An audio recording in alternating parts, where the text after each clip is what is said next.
By Sharon Marris, news reporter Nigel Farage has warned that the UK still faces a tough road ahead in Brexit talks, following a meeting with the EU's chief negotiator. Mr Farage, a UKIP MEP, had offered the public the chance to suggest questions to be asked of Michel Barnier when the two met in Brussels earlier.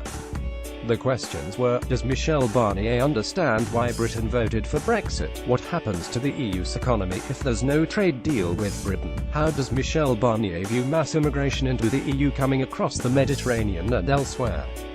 After his meeting, Mr Farage told Sky News that the most illuminating question had been the first, saying, "Mr Barnier rather takes the view was because people had been promised a lot of money for the health service. What he really didn't understand at all was that open-door immigration within the EU had been an absolute key driver of this. The most disappointing thing is that it's pretty clear in the talks that have happened so far that immigration hasn't even been discussed.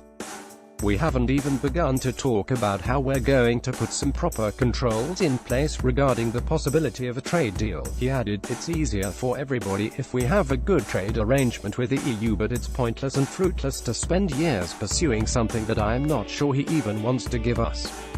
The British government has made some huge concessions financially and in terms of the role of the European Court of Justice. "We've given an awful lot away already, and now it's time for the European Union to give a bit back on services and financial services, and I'm not sure, looking at his body language today, he wants to give too much on that. So it's going to be a little bit difficult." Speaking before the meeting in a video posted on his Twitter page, the former UKIP leader said, "A procession of people have been to see Monsieur Barnier, the EU chief negotiator, Jeremy Corbyn, and then of course the Remoaners, Lord Adonis, Ken Clarke, and of course Sir Nick Clegg. And I thought, who is in there representing the views of the 17.4 million? Nobody." James McGrory, executive director of anti-Brexit group Open Britain, said, "Sending Nigel Farage to Brussels to sort out Brexit is like sending an arsonist to put out a house fire." However, former Prime Minister Tony Blair told Sky News, "People like Nigel Farage are entitled to say what they think." Unsurprisingly, some of the suggested questions were less serious.